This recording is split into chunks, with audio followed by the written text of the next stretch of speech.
into the second game of EDG versus OMG in just a couple of minutes. And yeah, actually we had this Vayne ramping up quite quickly towards the late game, but this time around, the mid-game spike of Rise was the key to the victory. You definitely had a lot in this game. It was the Rod of Ages scaling kicking in for both Maokai and Rise in the mid lane.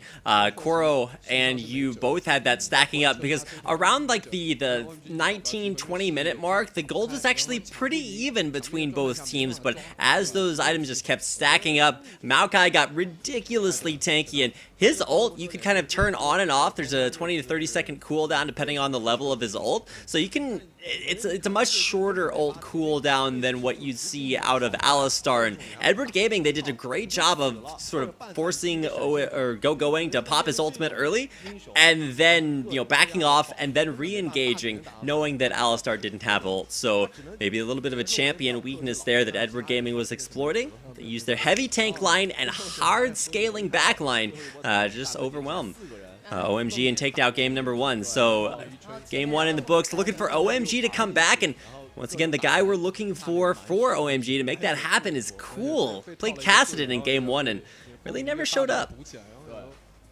Yeah, and actually it's a good point. Gogoing's ultimate was not the best, and it was not always there. Like, I remember this fight in the bottom lane when he got killed by just a Kog'Maw, which should never happen. So coming into game 2, expect to see probably a ban on the top laners, like we were saying. Don't expect to see those out very often. Maokai and Alistar, pretty big picks, and they're traditionally banned away, but left open that game, and well, we saw which one had a bigger impact. It was definitely Koro 1 on the Maokai. So coming into game 2, what do OMG need to do to come back? Do they just need to get a strong champion for Cool, or maybe shore up their early rotational plays that Edward Gaming were able to use to their advantage? Well, you still didn't get his Ziggs. It was banned every single game that they played against LGD, so that is a huge thing. And if you get his Ziggs, it is not gonna be a good time for OMG. Also, there's a lot of things that they had to ban, so it's not like all the OP champs from EDG's lineup are gonna disappear if they choose to ban Alistar, Maokai, or Rise. So it still is a tough place to be in for OMG at the moment.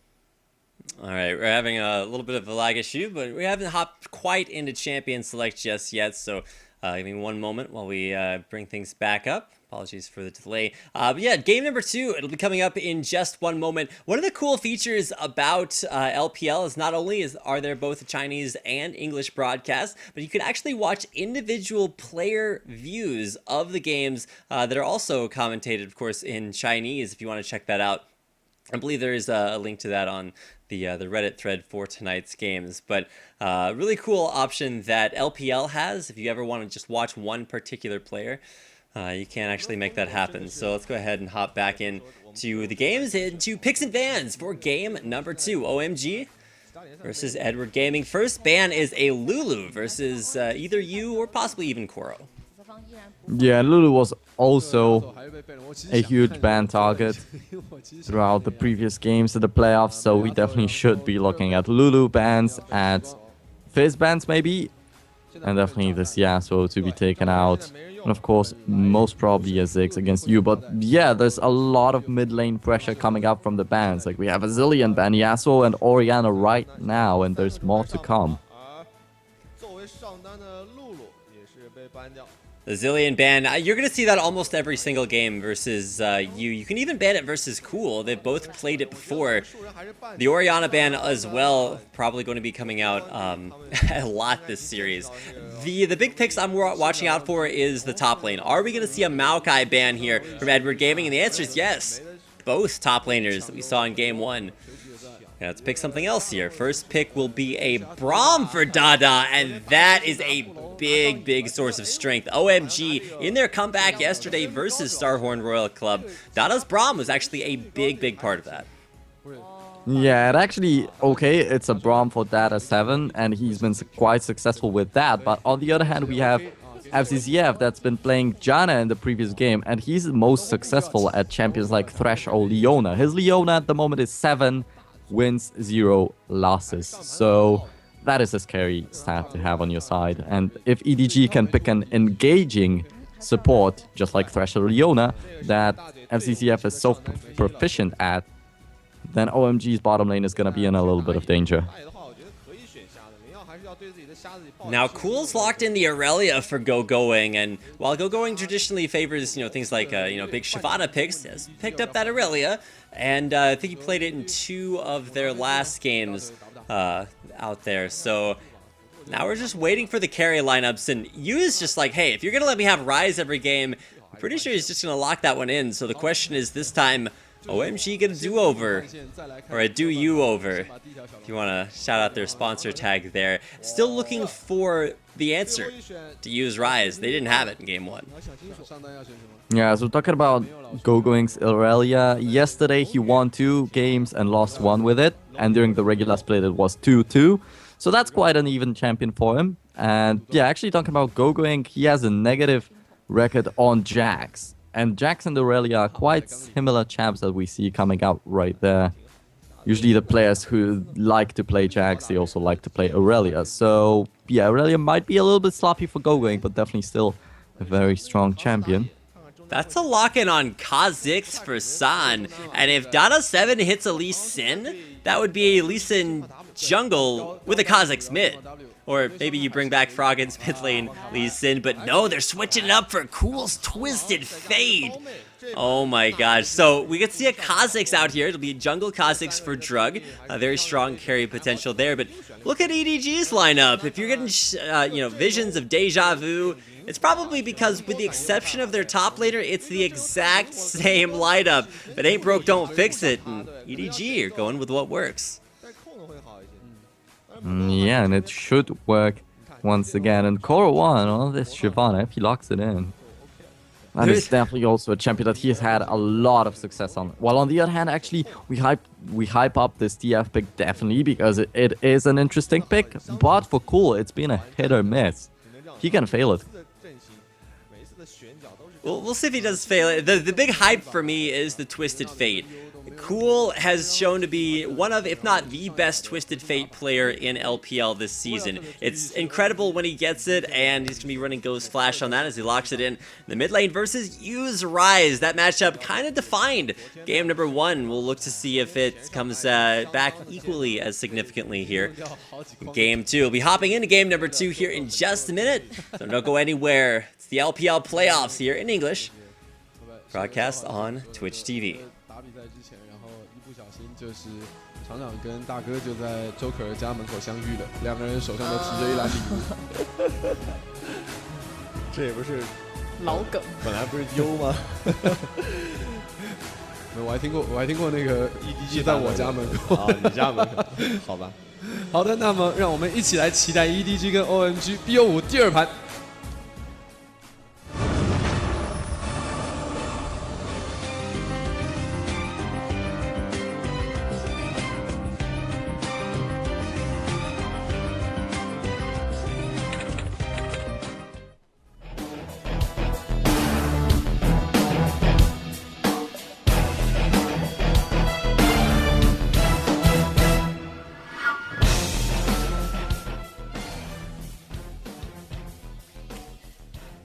Welcome back, everybody, to the 2014 League of Legends Pro League Summer Playoffs. We're here in game number 2, Edward Gaming, up 1-0 versus OMG.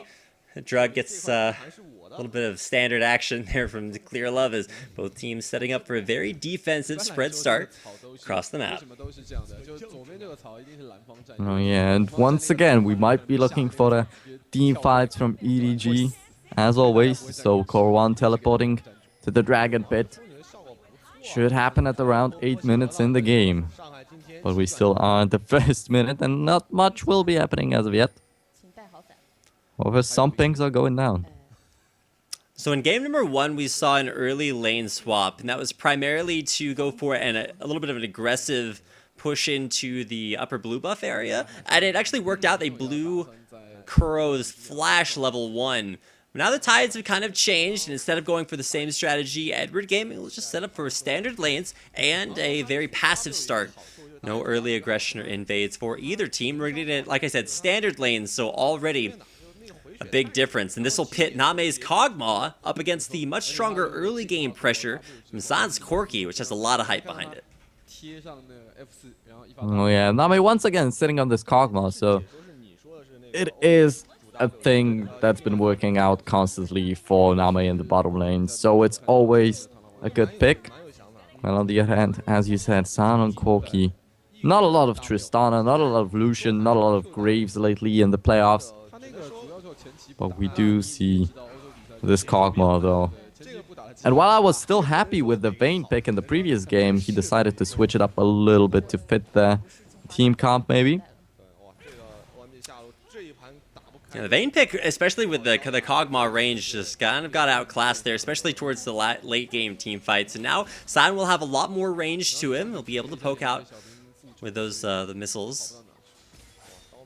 Still won't get to that point just yet until, of course, they hit level 6. And so just early trading on between pretty much all the lanes. The jungle clear should be a little bit faster for Drug. He'll be able to smite away his red buff ahead of schedule. They're on Clear Love and most likely look towards a roam back around the mid lane. But he has been favoring kind of an early farm style instead of going for those early ganks, which you might actually see from Clear Love. Yeah, and actually talking about the middle lane, this time around it is you coming out on top a little bit in the trades. So if this Rise gets going again from the very beginning of the game, this is gonna be a scary thing for OMG, definitely.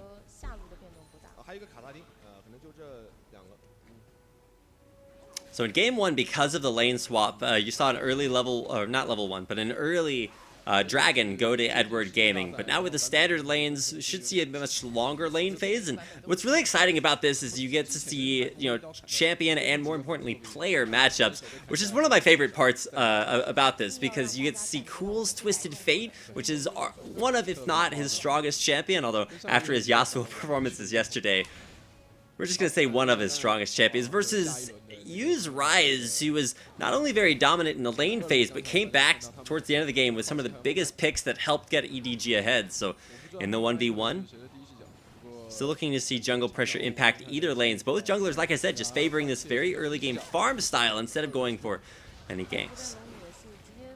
Yeah, and while this, I'm also really excited to see this Twisted Fate come out from Cool. His stats in the regular season haven't really been as impressive. 3 wins, 3 losses. It's not a very dominant record. But yeah, talking about the bottom lane, we do have Data 7 on this Braum, so maybe that gives OMG a little bit of a confidence in the bottom lane to not lane swap. But still, it is San in a 2v2, and we do know that he's not the best laning carry. Now, Yu is a little bit low on mana, but with both junglers waiting around this mid lane, we'll see if Clearlove wants to go around very far behind, but Cool's actually pushed up pretty decently far in the lane, so this should bring Clearlove mid to look for a gank, but he's actually not going in for anything crazy. Core actually buys an early pink ward and sets it up. Probably survived there for a long time, but a lot of time wasted for Drug sitting mid. Yeah, and he doesn't fight anything right there. However, he's sitting on a Kha'Zix. That definitely will be a strong pick later in the game. But still, we are just talking about the things that are going to happen later in the game, as we have a Kog'Maw, an Aurelia, Twisted Fate. So things like that will be ramping up quite slowly, but Clearlove, he should be looking for some early aggression, and he's known for not for pretty much going for it, but as I said in the previous game, he's also been a hit or miss in this jungle, so we'll get to see. We do have a little bit of stream lag as we wait to load back and everything. Still syncing up. Just a brief moment to get everything back up and running. Something that happens relatively periodically, so bear with us. Everything should be up in just a second. So in the meantime, we turn back to Nero to let us know what's going on while we load back in. Yeah, so as you said, there's not much to look forward to in the early stages of the game. However, Drug is once again looking for a gank. This time around, he's hiding in the top lane brushes, but still not really being able to pull anything off. So he's losing a lot of golden experience. You see San going very aggressive, or at least a little bit too far up there in the bottom lane. Forced the Valkyrie out, and still without a lot of jungle pressure from either side. Drug, once again, he's just waiting in the wings. He's been doing that mid lane, didn't pay off. Top lane, and it hasn't paid off yet. We'll see if Going can force Koro into some early aggression. Now we're gonna go in. They've got Cool coming in from the mid lane. Ghosting down there through the turret. Cool's taking it up. He's gonna have to drop aggro here in just a second. But with the damage coming down, Going gets barely out of turret range in time. He's gonna have to drop that minion aggro. There's a lot of creeps on him. Will he survive? The answer, of course, is yes. Gets away, and now he'll walk back through the turret. Going very low, but first blood, nonetheless, for OMG. Yeah, it is a first blood, but once again, just look at the amount of pressure that they put on the top lane. EDG have a perfect situation to go for a dragon right now. Trading a first blood for a dragon, definite win there for Edward Gaming, and just like in game number 1, they will come away with the dragon.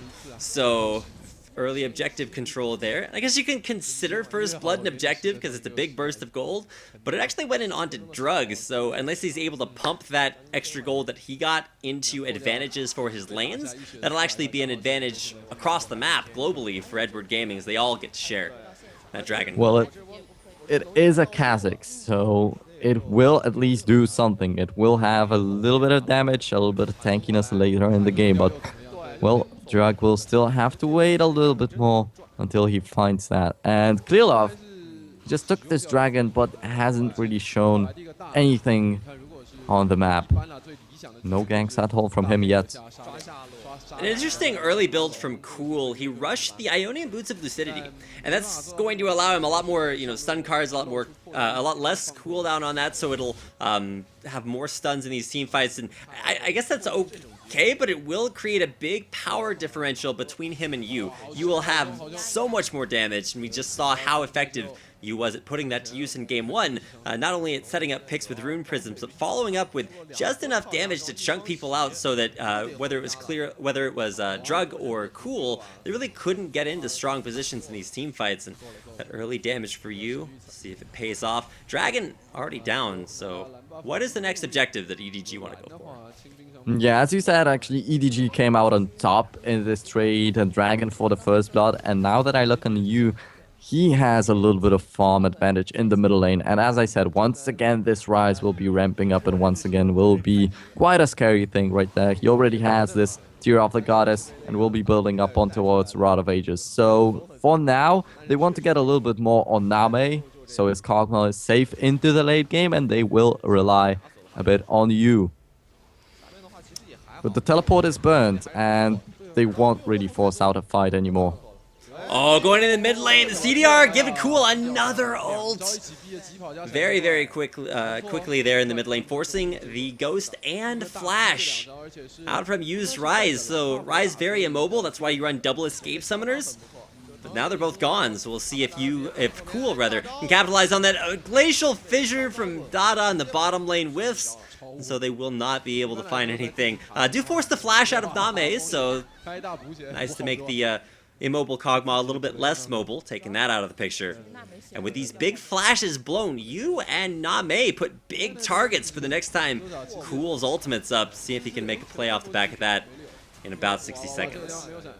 Yeah, it's so unfortunate for OMG's bottom lane once again. They lose the first game, maybe the second game, and it's once again Dada 7 just not doing too much in the bottom lane. Fails a lot of skill shots, so maybe he'll step up in the third game.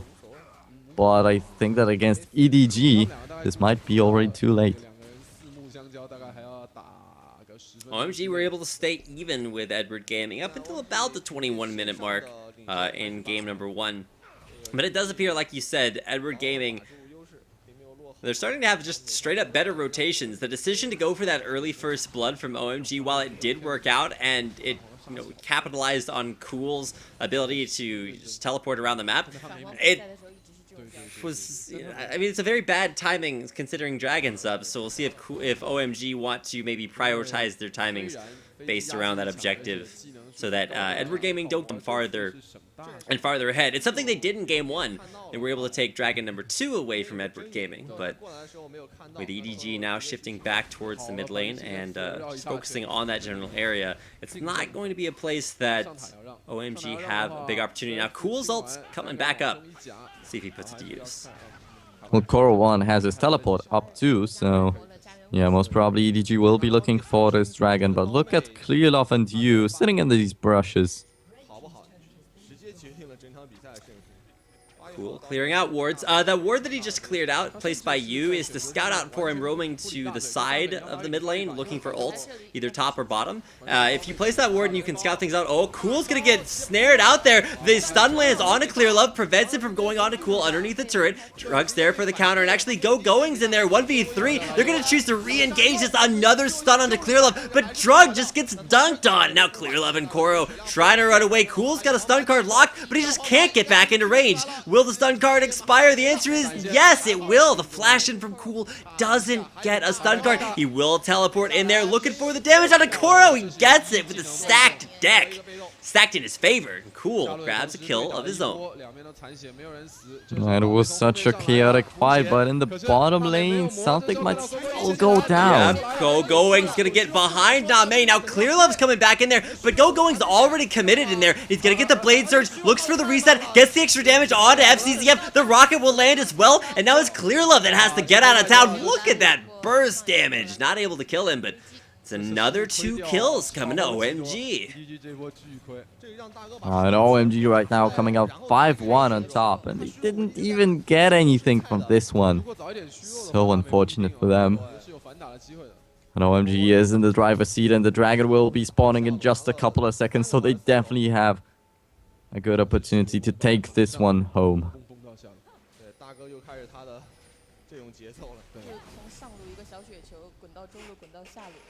EDG come back out of base, and very similar builds across the board. You can see Trinity Forces being worked on for both AD carries, although prioritizing the Phage for Corki, a little bit of Sheen and Zeal action there for Name. Now top lane, Koro getting completely chunked down. Drug's gonna dash in onto Yu, just pushing it back to the turret. No follow-up from Cool. We didn't really have any way to close that gap. So 4 kills advantage right now. We have 2-0-2 on this Twisted Fate. So now we can see that Cool is going to have a successful match on that champion. While on the other hand, you didn't really get too much.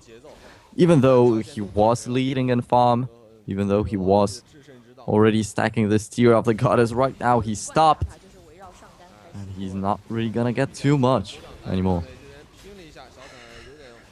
Stan Valkyrying out after overextending just a little bit into Name and FCZF. You'll notice FCZF hasn't quite hit that Magi's power spike that we saw out of game 1. Still wondering whether or not he'll go for that, as he is not quite there just yet. It worked out, and he actually wound up getting that death cap towards the end. But as EDG come down for Dragon, we'll see if Cool can put that pressure on. We got action in the bottom lane, though. Stan's gonna Valkyrie in on a Name. He's got the stun card from Cool. Destiny sealing the fate, or twisting it there, of Name down in the bottom. And that's gonna set OMG up for a Dragon. See if EDG still want to fight this after losing their AD carry. Yeah, the Dragon. Well, EDG is still looking for this one. Can't really find it in the end. But OMG, they're definitely looking healthy at the moment. They are getting all the objectives that they want. And as we said, Drug, he got the first blood, so we'll get to see if he manages to benefit a little bit on that. It definitely worked out pretty well in that fight. He dealt a lot of damage, and this Kha'Zix is going to be a scary thing, combined with the Twisted Fate especially. 3-0-2 the score for Cool. He's been very effective globally, and both of his last 2 ultimates used to capitalize on kills, able to assassinate Name there in the last fight, set the rest of his team up for an early Dragon, so or at least for a Dragon response after EDG got the first one.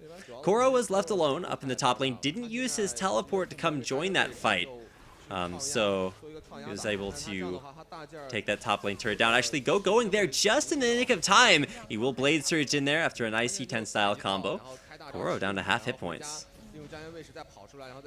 4K gold advantage right now. We do have 3 assists on San though. He didn't get killed any single time. While on the other hand, Name hyped up as one of the best AD carries in the world, as the best AD carry in the LPL. Not having a great game this time around. So got 0-2 with no assist still.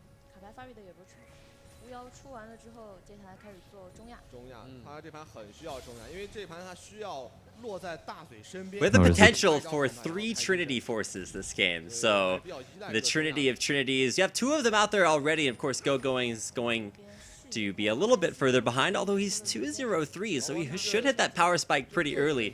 But Koro is actually the big sort of weak spot this game. He's supposed to be this big tank for his team, just like he was in Game 1 on Maokai, but he's actually 30 CS behind Going and has built nothing but armor so far, so no additional HP other than just from his Doran's items. And now Cool's looking for the ultimate. He's going bottom lane. He gets the stun on Name. The phosphorus bomb's gonna land. The flash in through the turret. Now Cool got to get out of dodge here. Lands the stun onto Koro. Keep in mind, Koro has no additional magic resist. Now, Cool is going to go down. He gets one last stun card off before he dies. Now, OMG forced to retreat. Yu is running in there, but can he find the Rune Prism to set up for this pickup? Big Glacial Fissure backwards from Dada7, but FCZF is going to flash in for the slow. Dada will counter flash out, but he's going to get knocked up there from FCZF, who will capitalize on Dada7 for the kill. A big 3 kills come back towards Edward Gaming. Getting right back in the kills. But it still is gonna be an extended fight, since in EDG just don't want to give up. Finally found something that might give them some gold. Trying to get back in here? Wait, what? He's going into 3... he had no backup going in there, and he actually might still live, but look at you, he's coming in there, he's got the unstoppable power. Going! Gets out alive. Oh my gosh. Now Edward Gaming trying once again to retreat here. We'll see if Drug can make something happen. Going back in, and now Drug's trying to help him get a kill there. Still no kills left to be picked up here. Cool's ultimate's almost back off cooldown, and I was waiting for the Destiny back behind everybody, but it's still got about 20 seconds, so crazy back and forth fight. Going is absolutely nuts, dashing into 3 champions, but he made it work and he turned it back around for his team. Yeah, and finally EDG did find something, but they're falling behind in the objectives. They got this first dragon of the game, but they didn't get any single turret. And even though Name got 2 assists off of that fight, he's still sitting at 0-3, and it's not where you want to have this Kog'Maw. Yeah, with all that pressure bottom lane, it's keeping Name out of a safe position to farm. It's allowing good push towards the middle lane and allowing Cool and friends to take down their 3rd turret of the game. So OMG really ahead all across the board. They've got a top laner who is ridiculous. Trinity Force. Power Spike coming in for Going. Cool has had an incredible amount of pressure out on the map so far. And San has been able to, in conjunction with Cool, just completely take Name out of this fight. Going about to take Koro 1 out of this fight. The TP is coming in top lane. Cool's going behind enemy lines, but once again he can't find the stun just yet. Dada7 should be dead here. Dada7 getting taken out, so Edward Gaming find a nice pick around the dragon area, but it's not up for another minute, so they'll have to come back for an attempt at that. Meanwhile, top lane, Cool and Going. They push Koro off of his 2nd tier turret. Take it down with ease. Yeah, but they don't really get the kills, so it's time for EDG to try and come back with the kills. But they actually need some gold because they are falling quite far behind right now. 4-0 in turrets in favor of OMG. 4.5k gold lead is still there. It is the 20th minute though, so still 5 minutes more and there is going to be the Baron throw possibility. Baron, an essential staple of LPL play. If anybody watching is new to LPL, Baron's like the 4th inhibitor. You have to take it down before you end the game. But honestly, it's mostly just used as a baiting tool. It's like, hey, if you're ahead, you go to Baron. If you're behind, you try to Baron, then force things into a team fight. It's just team fights all the time. Edward Gaming not coming out on top in very many of these last few team fights. And while Koro has finally picked up some his first big tank item, he's just so far behind on that power spike that he's going to be going down to a lot of magic damage that San and Cool should be putting out, and it's still not going to help him against Going, who is just miles ahead. Dragon. Yeah, and actually, there for OMG. looking at you, he once again comes back to being this strong Rise, even though he was 0-1-1. He was not really too much. He comes back to a 2-1-2, has this Rod of Ages, has this Tear of the Goddess, and that is when you started completely destroying OMG in the previous game. So that might once again be the case. However, this didn't happen as of yet. So we're waiting for the next team fight to see if EDG have what it takes to come back into this game. Recall back to base for Koro. His teleport's up. Goings is about to be up in about 20 to 30 seconds, so gotta keep an eye on that as far as, global pressure and mobility. Because Going is way off to the side. He's deep in that side lane, and if EDG are able to force a fight in the next 10 seconds or so, they'll be able to do it without Going's presence there. But instead, they're going to send Name to split push against him, and I'm not sure how well that's going to work if Going gets one of these like hyper-aggressive moments like he had in that last fight and just decides to go in for the 1v1. Alright, so Name once again getting some assists, and we do have the Magi Solstier on FZZF again. And as I said, I'd love to see him on a Leona, on a Thresh, on a champion that can engage perfectly, because that's his nature. And he's sticking to this Janna with the Magi Solstier with AP, but well, he once bought this Magi Solstier on a Janna when they were behind. He was a little bit of the comeback that EDG made in the end. So maybe this tiny bit of AP will help them out in the fights to win them. Well, it wasn't a tiny bit of AP in game one. He went for a Rabadon's death cap and actually wound up getting it there towards the end. FCZF, it's got a little bit of a crazy take on how to play supports, but he's been making it work out. Now, Drug is able to clear out some ward coverage, and now it's actually OMG in a very similar Baron warding situation that Edward Gaming had for game one. They're able to set up lots of great pink ward coverage, clear out the wards around it, and now they are the ones in the driver's seat around that Baron area. They've already taken down all the top lane turrets, and so now really they're just looking for a beneficial position. Koro and Going splitting bottom, both with teleport available. Pressure mounting around the Baron area. Yeah, the wards are there for OMG, so most probably they will be looking for this one to close out the game, because they don't have a huge advantage. Oh, big flashes in, teleports coming in, but Drug's just blowing FZZF apart. Now we got looking for the huge glacial fissure. Koro's right there, and he gets a nice Dragon's Descent on out, but just look at the area of effect damage coming in. OMG, they're gonna find one. Now Drug might actually die there, but it's at the cost of Koro's life, son. He's flashing in there, but big one will land there. Cool, and Going. He gets the reset off the creep. There's one Blade Surge. Looking for Blade Surge number 2. Used kiting backwards, and it's gonna go down to the Acathian surprise from Name. So it's a 2 for 3 exchange across the board. You very low, but he does survive. And what can OMG get off the back of that? Yeah, and it looked like they will want to be looking for a Baron starting a fight in this exact place, but it transferred onto the base of EDG. So in the end, most probably they will get a turret, but not the Baron as of yet. FCCF has no defensive items other than just that the standard Sightstone.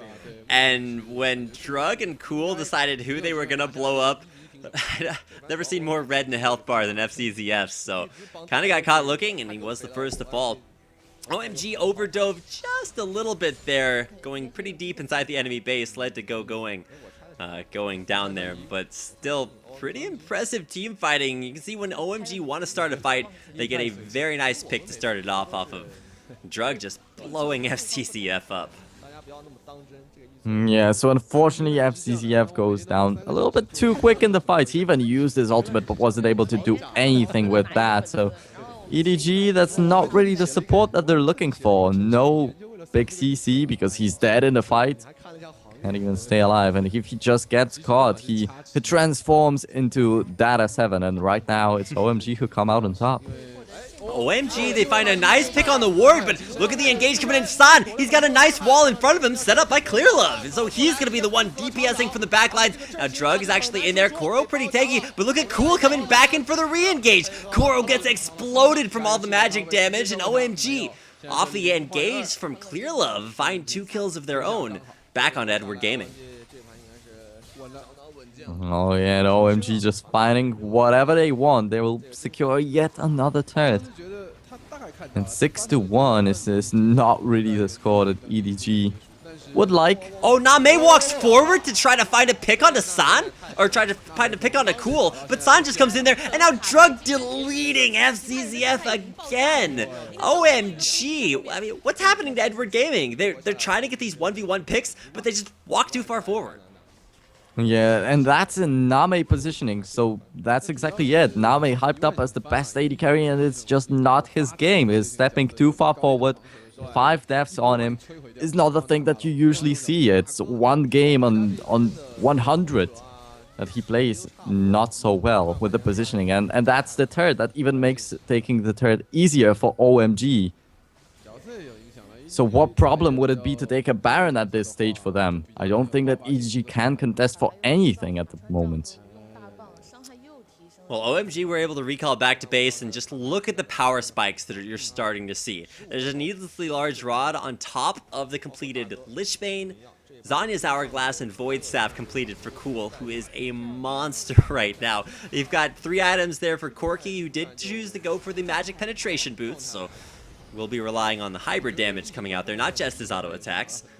And really, for Edward Gaming, I mean, they put their hopes in maybe like a Medjai's. They have Trinity Bork for Name, which is, I guess, pretty decent for this point in the game. And while Yu is still almost as strong as he was in Game 1, Koro is just not the tank line they need. Oh yeah, definitely. And Koro is just the guy that should have his teleports on point and should force the fight for EDG and should secure the dragons. But it just happened in the early game, and then they got completely smashed by Cool. His Twisted Fate is just great this game. All the Destiny gates that are coming out are definitely on point.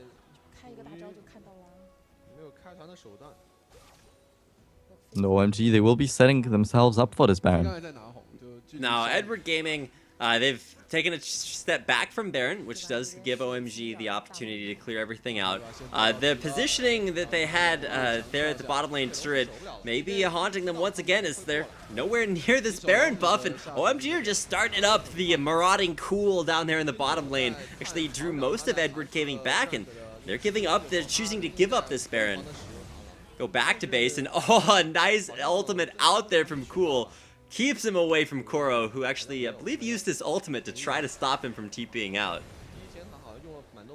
Yeah, it is OMG with the Baron buff that will be pushing the middle lane, and that is EDG that cannot stop them. And now Yu is pretty stoppable, so his nickname doesn't really make a lot of sense, but, well, OMG, he might find a fight right there in the base of EDG, because I don't think that EDG will want to give away their inhibitors for free. Well, Dada went for a relatively preemptive ultimate, but now look at the picks that are starting to come out there off of just a stun card from Cool. You're already starting to see that damage come up. Now, Cool gets hit by a Rune Prism, hits the Zon, gets knocked up again, but flashes right back out to the back of the fight. Now, with the dunk down, once again, this forms a nice wall for the backline of OMG. The Cool's just hiding behind. Now the double Blade Surge on in there from Going, trying to set something up. You have the Blade of the Rune King active used there by Name, just to kite himself back to safety. A big engage, and a failure of that Valkyrie doesn't matter. The game's over. OMG, bring it back. Yeah, that's a surrender in the playoffs game. So, wow, that's a big deal for OMG. Definitely showing the strength right now. And Cool, his Twisted Fate is just really strong. Yeah, both games have been not necessarily decided, but have had incredibly impactful performances for both mid laners. Game 1, Yu's Rise, deathless for the longest time, made a big difference. And Game 2 is all about Cool. His ultimate's incredible, his gold incredibly high, and more importantly, just his stun cards functioning much the same way as Yu's Rune Prisms did in Game 1's. starting those fights off. So great performances by them. We'll hype the games up and come back in about 10 minutes for our third game of this best of 5 playoff series. It's the LPL being broadcast here in English on Twitch TV. Don't go anywhere. We'll be right back.